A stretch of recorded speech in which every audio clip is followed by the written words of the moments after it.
الحمد لله نحمده ونعوذ بالله من شرور أنفسنا ومن سيئات أعمالنا من يهد الله فلا مضل له ومن يضلل فلا هادي له أشهد أن لا إله إلا الله وحده لا شريك له وأشهد أن محمدا عبده ورسوله لا نبي ولا رسول بعده. قال الله تعالى في كتابه الكريم أعوذ بالله من الشيطان الرجيم بسم الله الرحمن الرحيم يا أيها الذين آمنوا اتقوا الله حق تقاته ولا تموتن إلا وأنتم مسلمون. Allahumma arhamna bil Quran. Hadirin jamaah salat subuh rahimakumullah. Alhamdulillah, puji dan syukur senantiasa kita aturkan kehadirat Allah Subhanahu wa taala. Allah Subhanahu wa taala masih memberikan kita berbagai nikmat-Nya. Semoga nikmat yang Allah telah berikan kepada kita selalu mampu untuk mensyukurinya, yaitu dengan berusaha untuk mentaati Allah Subhanahu wa taala selaku zat yang telah memberikan nikmat kepada kita.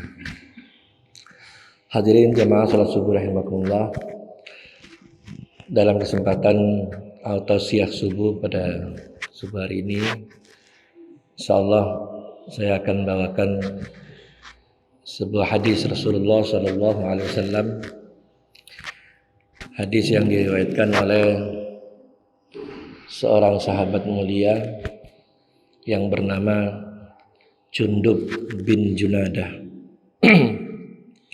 Sahabat Jundub bin Junadah, atau yang lebih dikenal dengan panggilan Abu Zar Abu Zar Al-Ghifari radhiyallahu anhu. Abu Zar Al-Ghifari adalah orang yang berasal dari Bani Ghifar,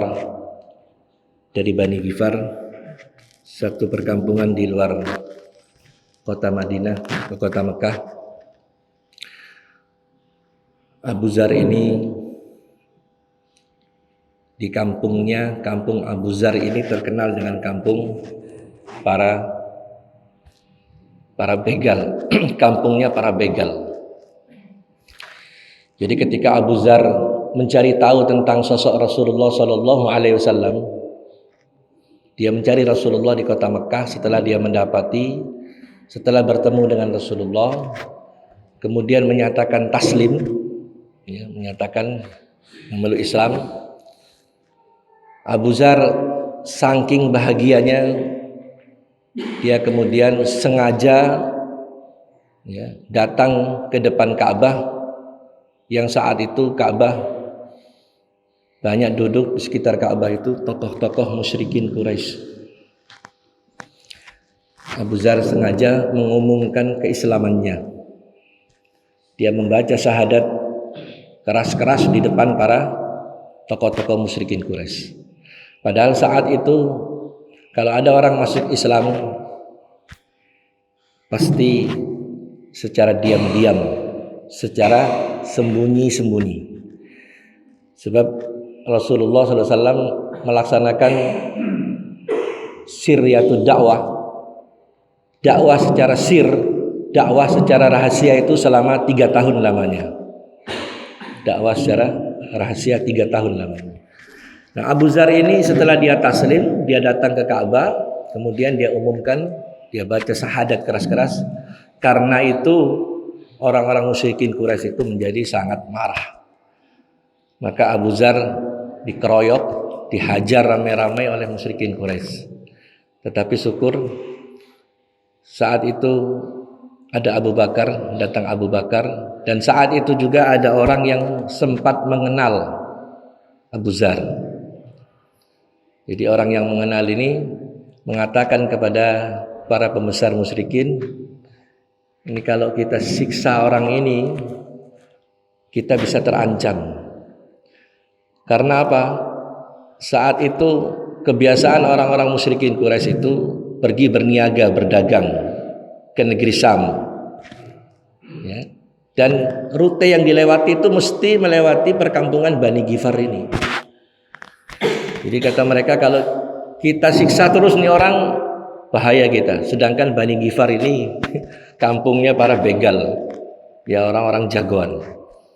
Maka Abu Dzar dilepaskan. Ya. Nah, singkat cerita, Abu Dzar ini mendapati Rasulullah Sallallahu Alaihi Wasallam sedang duduk, ya.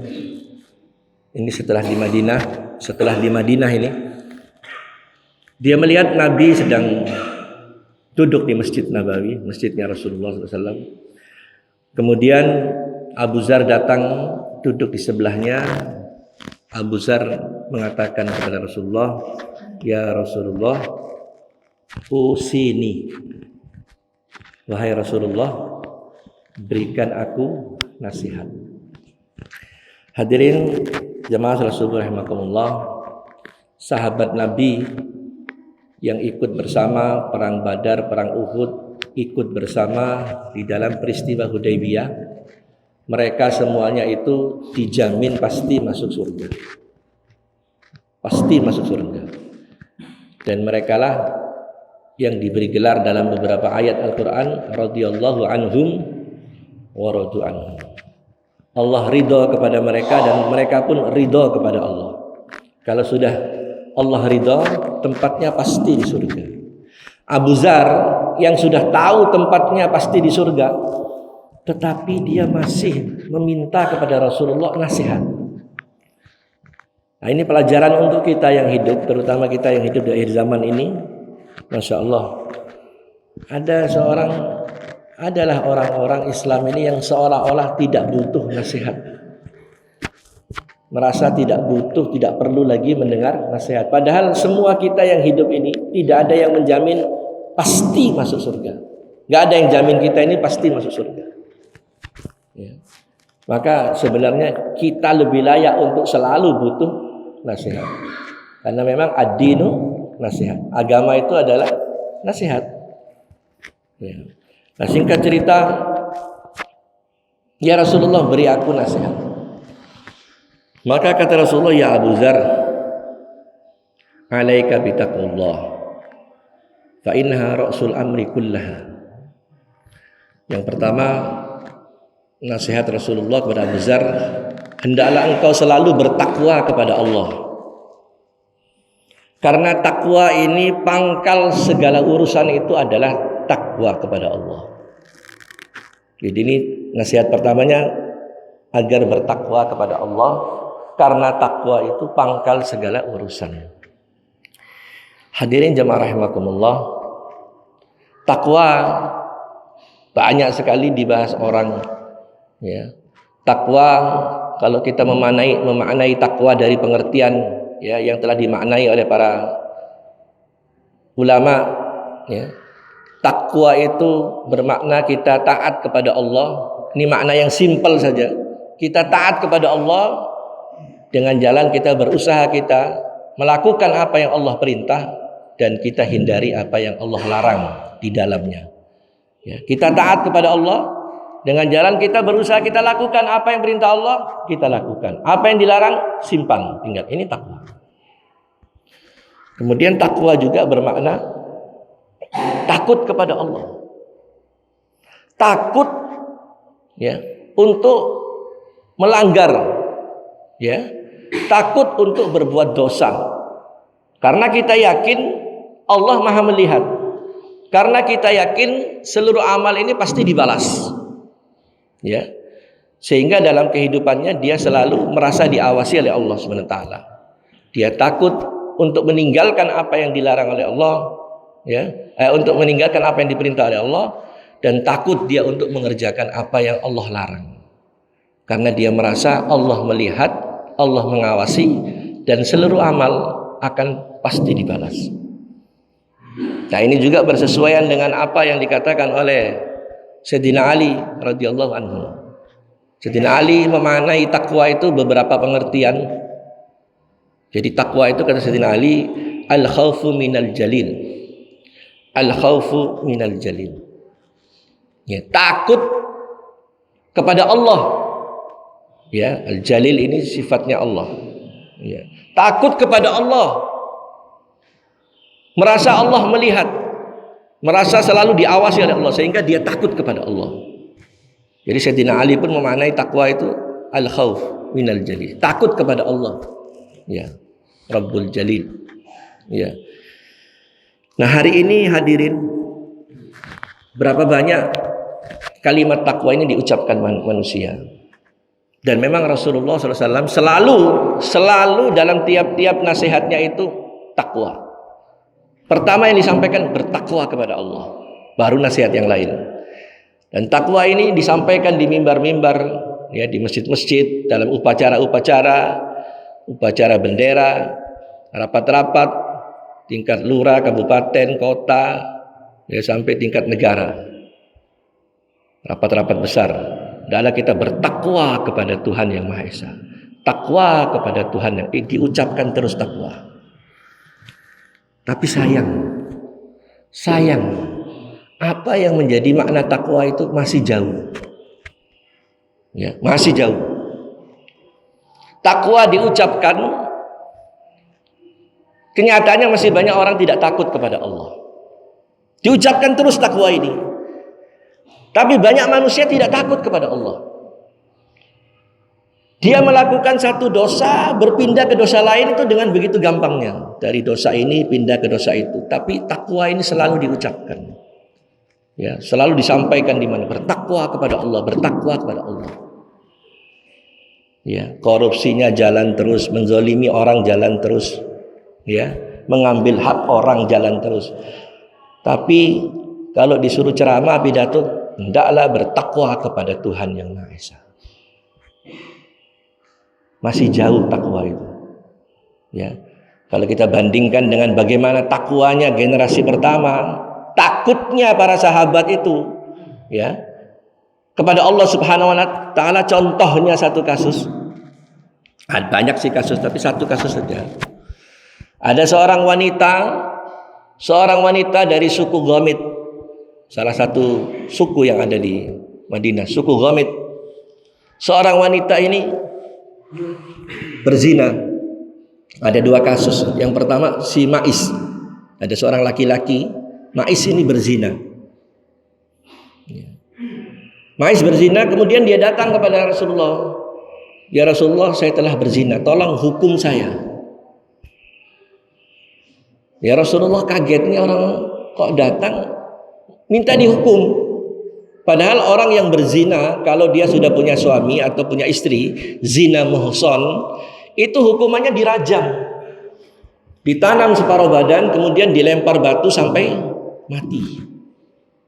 Ya, ini orang yang berzina. Kalau dia masih bujang, dicambuk 100 kali, kemudian diasingkan selama 1 tahun. Ini hukum Allah. Jadi kalau ada orang berzina, dia dihukumi dengan hukum Allah. Kalau dia bujang, cambuk 100 kali, diasingkan setahun. Kalau dia sudah berkeluarga, zina muhson, dirajam, ditanam separuh badan, dilempar sampai mati. Ini baru dosanya hilang.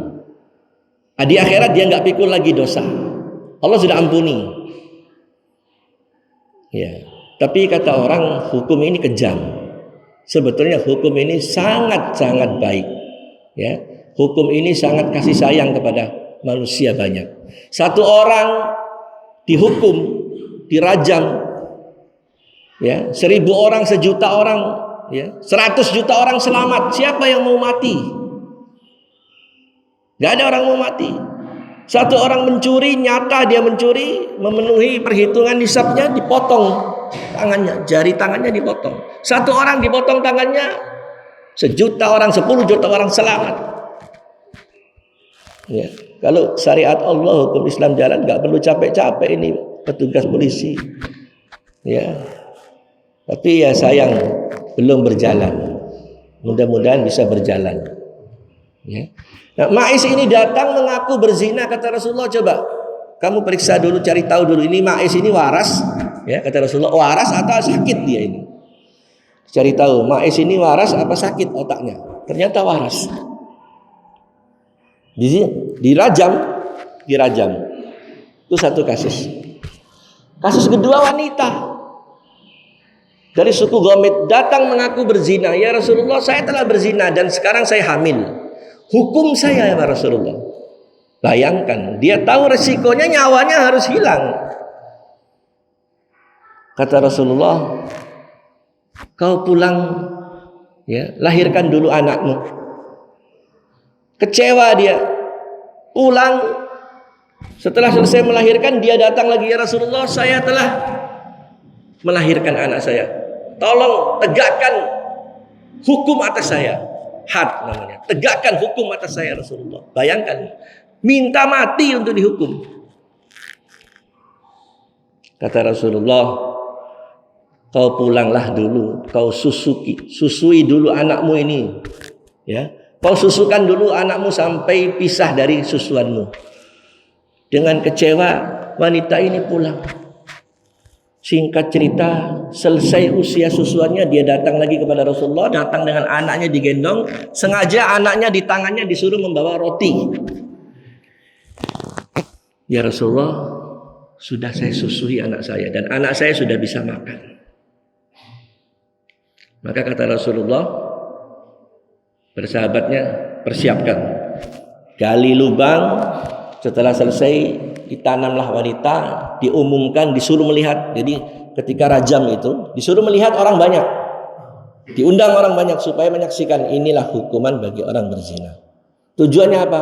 Membuat efek jera. Ditanamlah dia, tanam, kemudian mulai lempar batu. Ya, ternyata di antara orang yang melempar itu ada seorang sahabat yang lemparannya terlalu keras. Memang dia orangnya keras.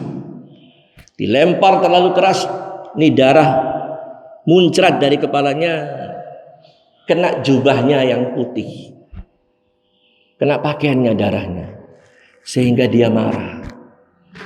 Sahabat Khalid bin Walid dilempar oleh Khalid, keras lemparannya, kena bajunya, muncrat darah wanita itu. Khalid marah-marah. Rasulullah tahu Khalid marah. Merah mukanya Nabi. Ditegur oleh Rasulullah. Mahlan ya Khalid, laqad tabat taubatan law kusimat ala ahlil Madinah la wasi'athu. Pelan-pelan kau Khalid, jangan kau caci maki. Wanita ini telah bertaubat, yang kalau pahala taubatnya dibagikan ke seluruh penduduk Madinah, pahala taubatnya masih ada sisanya. Marah Rasulullah. Pelan-pelan. Wanita ini sudah bertobat bagi Khalid. Jangan kasar. Ya, yang kalau pahala taubatnya dibagi kepada seluruh penduduk Madinah, masih ada sisanya pahala taubatnya. Ya. Apa pelajaran yang bisa kita ambil? Orang yang bertaubat dari hukum, ya, dari dilaksanakan hukuman itu diberi pahala oleh Allah, bukan sekedar diampuni dosa, diberi pahala.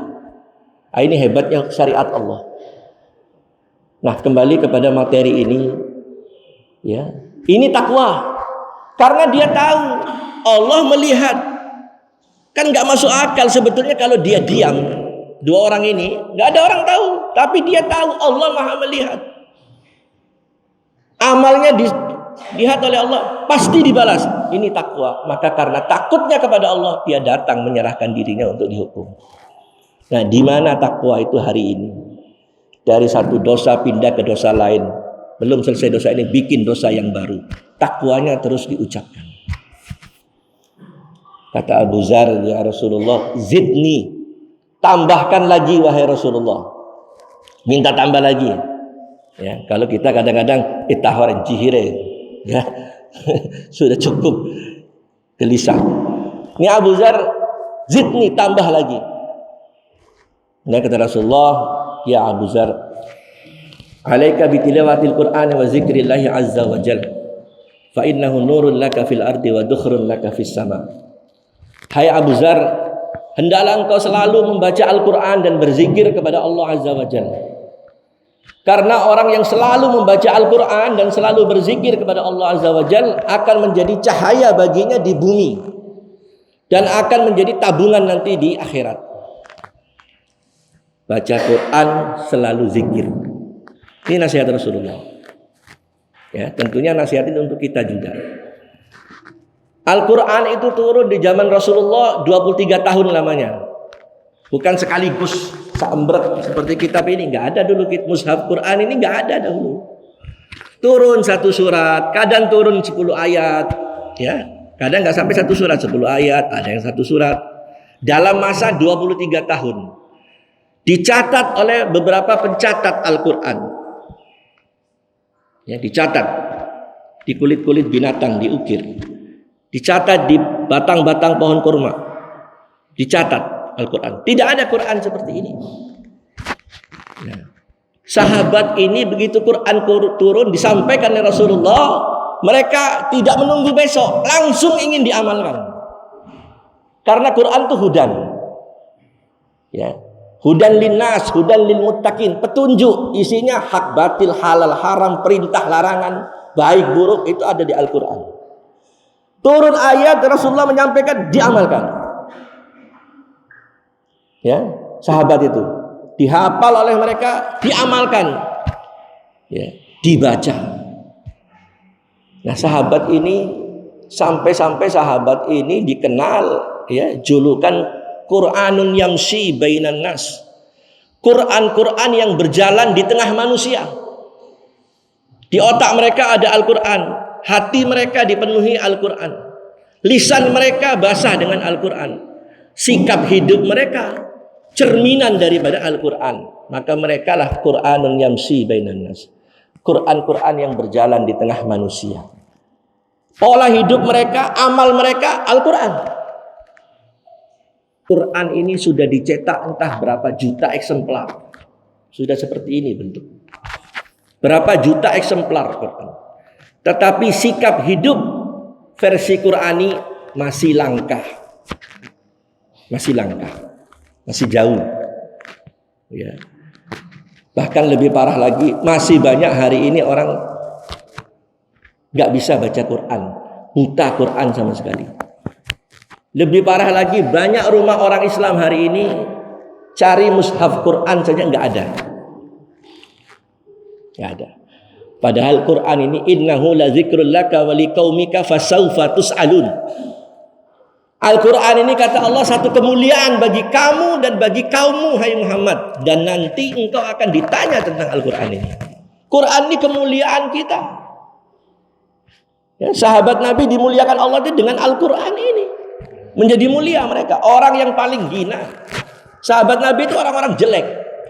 Tapi ketika dia Muslim, ya, diamalkan Quran, dia pegang Quran, dia amal Quran, menjadi orang paling mulia. Nah, kita Quran sudah dicetak berapa juta eksemplar, tapi sikap hidup versi Qurani masih jauh. Peringatannya rutin, ya, MTQ-nya dilombakan, diadu macam burung perkutut dapat piala, tapi mengamalkan masih jauh. Ya, hari ini saya mau beritahu hadirin sekalian, alhamdulillah, ya, justru kebangkitan Islam ini kita bisa melihat di dunia barat hari ini. Di Eropa, di Amerika, di mana-mana. Orang sekarang tidak malu mempromosikan Al-Quran. Ya. Muslim-muslim yang ada di Eropa, Amerika tidak malu mempromosikan Al-Quran. Ada eksperimen cara dakwah mereka itu. Lewat orang kafir, non-muslim, mereka bawa tip kecil dengan headset ini. Ya, disuruh dengar nih orang kafir nih. Coba Pak berhenti sebentar. Coba tolong dengar saja. 1 menit saja. 1 menit saja dengar. Didengar oleh orang kafir. Setelah selesai semenit ditanya, bagaimana? Bagaimana? Apa komentar Bapak? Apa jawaban orang-orang kafir ini? Sungguh bacaan yang indah. Ada lagi yang mengatakan menenangkan hati. Ya. Menenangkan hati. Ada lagi yang diperdengarkan satu surat penuh. Surat Ar-Rahman. Quran yang sudah ada artinya. Di depannya ini ada artinya, dibacakan. Ya, disuruh lihat ke kamera. Nangis. Kafir ini. Mereka menangis. Bayangkan dengan kita yang hidup hari ini. Kalau ada orang baca Quran, mengaji Quran, baru berapa ayat matanya sudah ngantuk. Ya, kalau nggak ngantuk gatal, pantatnya gatal. Tidak ada getaran sentuhan dalam hatinya itu hampir tidak ada.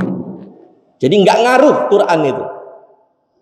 Sehingga tidak sedikit orang-orang non-Muslim itu di Eropa, Amerika masuk Islam, tidak sedikit, banyak sekali. Ya, bahkan Al-Quran ini ya, sanggup memasukkan orang-orang pintarnya orang-orang Eropa, Amerika itu ke dalam Islam lewat Al-Quran. Contohnya ada seorang pakar kelautan, pakar ilmu kelautan namanya Jacques Cousteau, orang Perancis. Ya. Jacques Cousteau. Ini orang Perancis, profesor ahli kelautan. Dia dalam salah satu risetnya, penelitian di dasar laut, dia temukan di dasar laut itu ada sungai, ada air yang mengalir di dasar laut. Air itu tawar. Di dasar laut ada air yang mengalir dan airnya tawar. Ya. Dia takjub. Akhirnya dia cerita dengan tokoh-tokoh yang lain, didengarlah oleh orang-orang alimnya, ya, para cendekiawan Muslim, didengar, disampaikan bahwa itu ada dalam kitab kami, dibacakan surat Ar-Rahman. Marajal bahraini yaltaqiyani bainahuma barzakhun la yabghiyan. Allah membiarkan dua air yang sama-sama mengalir, satu dengan yang lainnya tidak bercampur. Masuk Islam dia. Lantaran Quran. Satu lagi, seorang profesor Perancis juga. Namanya Maurice Bucaille. Perancis. Dia meneliti muminya Fir'aun yang ditemukan tahun 1898. Ditemukannya muminya Fir'aun itu di satu tempat tahun 1898. Mumi itu nyaris awet semuanya. Kemudian oleh orang-orang Mesir, karena Fir'aun ini orang Mesir, penguasa Mesir, disimpan di Mesir. Ya, di Tahrir Square namanya. Tahrir Square, tempat gedung menyimpan jasadnya Fir'aun. Ya. Maurice Bucaille ini setelah mendengar itu dia melihat ini tidak seperti mumi-mumi yang lain. Masih kelihatan. Dia penasaran. Dia seorang ahli bedah. Doktor ahli bedah. Kemudian dia minta izin tahun 1975, minta izin kepada penguasa Mesir untuk meneliti jasadnya Fir'aun. Didatangkan tim diteliti. Ternyata memang benar Fir'aun ini matinya tenggelam. Ada sisa-sisa garam yang masih menempel. Kemudian kata orang-orang Islam, fenomena mati tenggelamnya Fir'aun itu Allah sudah beritahu dalam Al-Quran, surat Yunus ayat 92. Ya, fal yauma nunajjika bi badanika litakun liman khalfaka ayah. Pada hari ini kata Allah, aku takdirkan jasadmu itu utuh, tidak hancur, agar menjadi pelajaran bagi orang-orang yang hidup di akhir zaman. Inilah sosok manusia sombong yang menentang Allah. Allah takdirkan jasad Fir'aun itu tidak hancur. Surat Yunus 92. Maurice Bucaille setelah tahu itu masuk Islam. Dan dialah orang yang membuat terjemahan Quran dalam bahasa Perancis. Maurice Bucaille, profesor. Karena Quran. Mereka memegang Quran, umat Islam ini malah banyak anti-fobi kepada Al-Quran. Quran dilepas. Ya, nah ini pelajaran untuk kita. Maka kata Rasulullah, hendaklah engkau selalu baca Quran dan berzikir. Baca Quran, kalau perlu sehari 2 kali, ba'da subuh, ba'da maghrib. Karena apa? Apa yang kita baca Quran ini nanti akan menolong, memberikan syafaat kita nanti di yaumil akhir.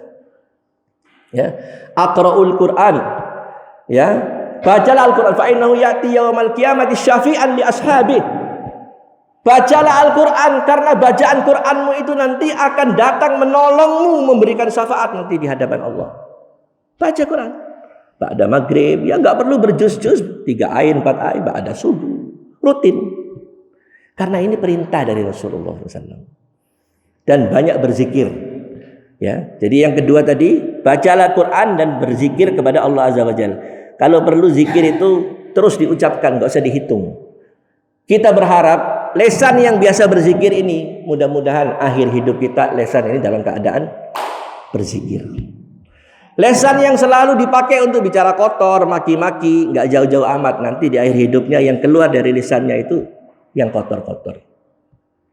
Ya, karena seseorang itu akan mati di atas kebiasaan apa yang dia lakukan ketika dia hidup. Baca Quran, perbanyak zikir. Apa saja zikir. Ya, kalimatani hafifatani 'alal lisan, saqilatani fil mizan, habibatani ilar rahman. Ada 2 kalimat kata Rasulullah, ringan diucapkan. 2 kalimat ini memberatkan timbangan di hari kiamat. 2 kalimat ini Allah sangat cinta kepada 2 kalimat ini. Subhanallah wa bihamdihi, subhanallahil azim. Baca banyak-banyak, enggak usah dihitung. Perbanyak zikir. Zidni ya Rasulullah, tambahkan lagi. Terakhir kata Rasulullah, ya Abu Zar, wala tuksirud dhahik fa innahu tumitul qalb wa yudhibu binuril wajhi. Hai Abu Zar, jangan terlalu banyak engkau tertawa. Jangan terlalu banyak tertawa, jangan terlalu banyak bercanda. Orang yang banyak tertawa, banyak bercanda akan terkena 2 dampak keburukan. Yang pertama, tumitul qalb, hati menjadi mati. Yang kedua, wa yudhibu binuril wajhi, cahaya muka ini akan hilang. Jadi orang yang banyak ketawa, banyak bercandanya, yang pertama, hatinya mati. Kalau sudah hati mati, mohon maaf, na'udzubillah ya. Kalau sudah hati itu mati, dibacain Quran pun dia akan ketawa. Ngomong apa orang ini? Dia ketawa dia. Ditertawakan.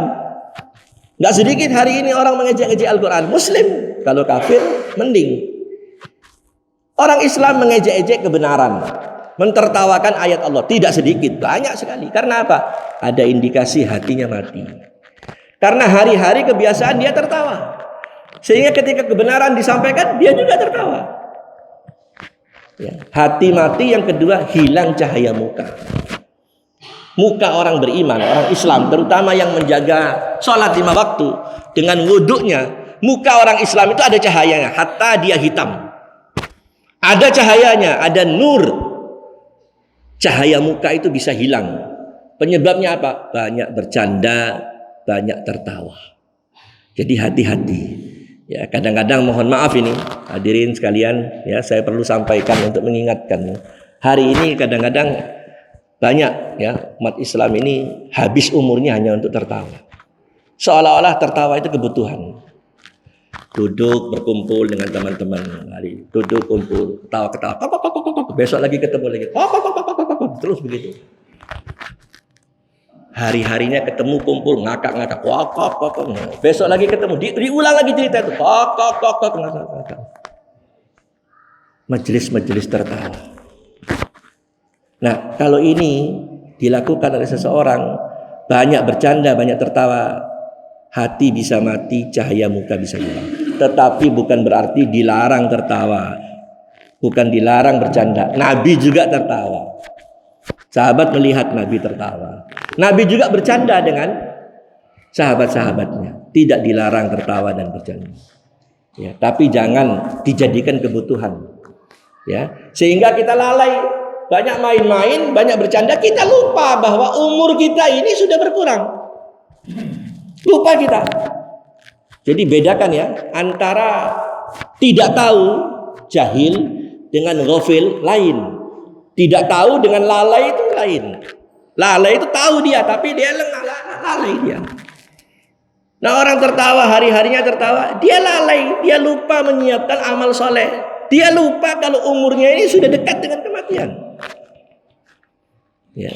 Maka indah sekali apa yang dikatakan oleh Imam Syafi'i, wa kam min fata asbaha wa amsa dhahika wa akfanuhu tunsaju wa huwa la yadri.